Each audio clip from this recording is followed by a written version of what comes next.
Assalamualaikum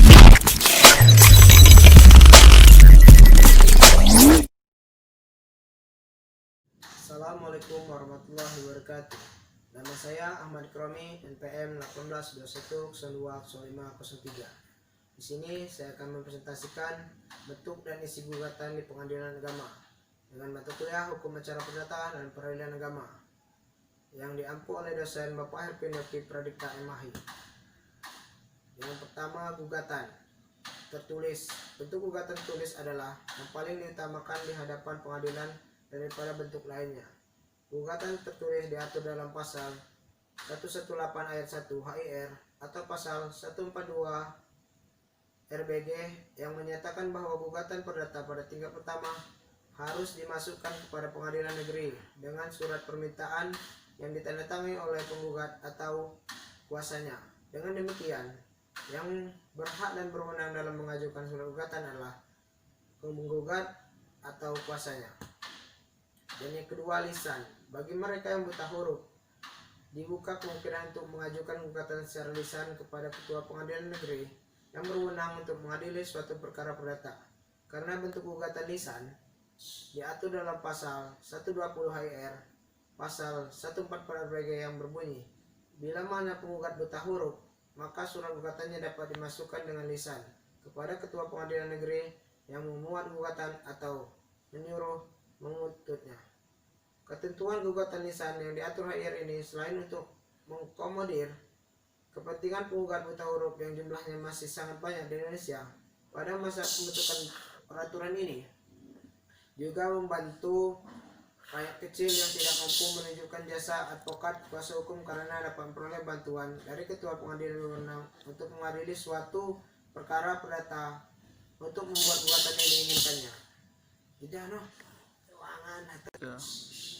Bentuk dan isi surat gugatan secara garis besarnya terdiri dari 3 komponen berikut. Yang pertama, identitas para pihak.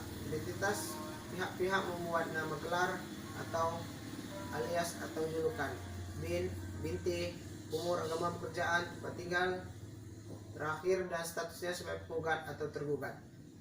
Kalau akomodasi subjektif, mungkin sebagai penggugat 1, penggugat 2, dan seterusnya. Jika ada pemberian kuasa, tentunya sekaligus dicantumkan identitas pemegang kuasa.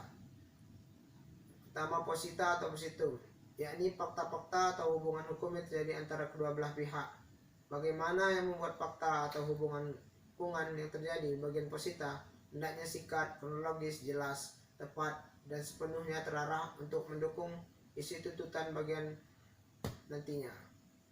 Yang seterusnya, petita petitum, yakni isi tuntutan butir.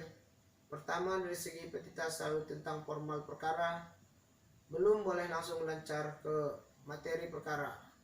Butir pertama berbunyi, mohon agar pengadilan agama menerima gugatan penggugat. Maksudnya ialah karena syarat-syarat formal gugatan sudah cukup, penggugat mohon agar secara formal dinyatakan diterima. Butir terakhir dari bagian petia selalu tentang permintaan agar tidak lawan dibedakan biaya perkara. Misalnya berbunyi, agar pengadilan agama menghukum tergugat untuk membayar segala biaya perkara. Butur telah tengah-tengah dari bagian petita adalah mengenai materi perkara, pokok perkara. Tuntutan di sini boleh tunggal dan boleh juga terdiri dari beberapa tuntutan yang digabung. Sekian presentasi dari saya. Apabila ada salah kata, saya mohon maaf. Kepada Allah saya mohon ampun. Apabila wali taufik wal hidayah. Wassalamualaikum warahmatullahi wabarakatuh. Yakinkan dengan iman, usahakan dengan ilmu, sampai ke dengan amal. Ya kusa.